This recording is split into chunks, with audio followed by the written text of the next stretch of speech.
Assalamualaikum warahmatullahi wabarakatuh. Perkenalkan, kami dari kelompok 3 yang beranggotakan Naimul Faizah, NIM 001, Putri Laili Wijastuti, NIM 004, Putri Amirah, NIM 011, Muhammad Raihan, NIM 030. Nah, di sini kita akan menyampaikan materi tentang larutan penyangga. Yang pertama, kita akan membahas mengenai pengertian larutan penyangga. Apa sih larutan penyangga itu?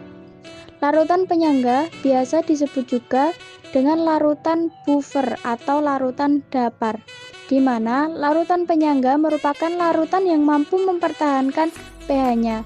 Larutan penyangga atau larutan buffer atau dapar yaitu larutan yang mampu melawan perubahan pH ketika terjadi penambahan sedikit asam atau sedikit basa.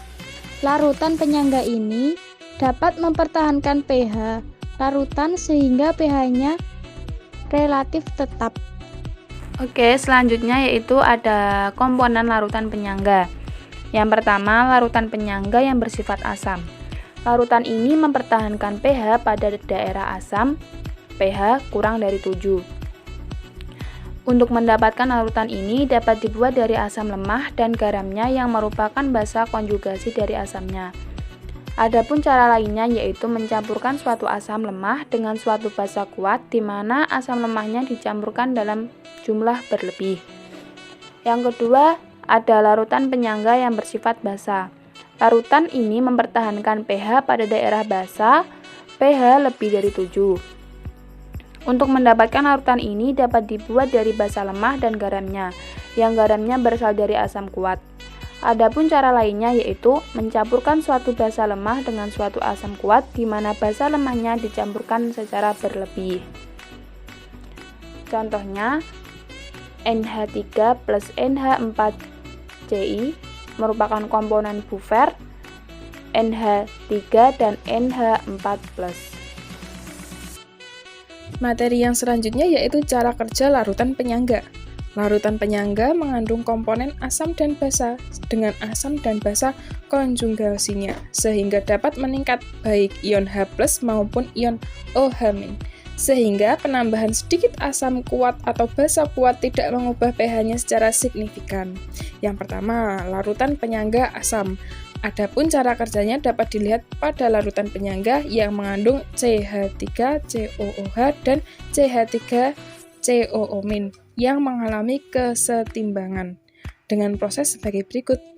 Yang pertama, pada penambahan asam atau H+ akan menggeser kesetimbangan ke kiri, di mana ion H+ yang ditambahkan akan bereaksi dengan ion CHCOO- membentuk molekul CH3COOH. Yang kedua, pada penambahan basa. Jika yang ditambahkan adalah suatu basa, maka ion OH- dari basa itu akan bereaksi dengan ion H+ membentuk air. Yang kedua yaitu larutan penyangga basa. Adapun cara kerjanya dapat dilihat pada larutan penyangga yang mengandung NH3 dan NH4+ yang mengalami kesetimbangan dengan proses sebagai berikut. Yang pertama, pada penambahan asam. Jika ditambahkan suatu asam, maka ion H+ dari asam akan meningkat ion OH-. Hal tersebut menyebabkan kesetimbangan bergeser ke kanan, sehingga konsentrasi ion OH- dapat dipertahankan. Yang kedua, pada penambahan basa. Jika yang ditambahkan adalah suatu basa, maka kesetimbangan bergeser ke kiri, sehingga konsentrasi ion OH- dapat dipertahankan. Selanjutnya adalah perhitungan pH dalam larutan penyangga. 1. Larutan penyangga asam. Campuran asam lemah dengan basa konjugasinya, misalnya CH3COOH atau asam asetat dengan CH3COO- atau ion asetat. H+ sama dengan Ka kali asam atau basa konjugasi. pH sama dengan min log H+ bisa menjadi pH sama dengan min log Ka- log asam atau garam.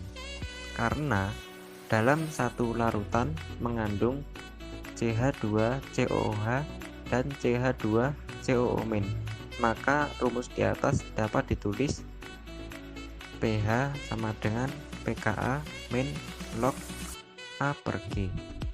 Keterangannya adalah Ka tetapan ionisasi asam lemah, A jumlah mol asam lemah, G jumlah mol basa konjungsi. Yang kedua adalah larutan penyangga basa, misalnya NH3 dan NH4+ yang berasal dari garam. NH3+ H2O dapat bereaksi dengan NH4+ plus OH min OH min sama dengan Kb dikali asam atau baca konjugasi. POH sama dengan min log OH min atau POH sama dengan PKB min log B per G. Keterangannya adalah Kb tetapan ionisasi basa lemah, B jumlah mol basa lemah, G jumlah mol asam konjungsi.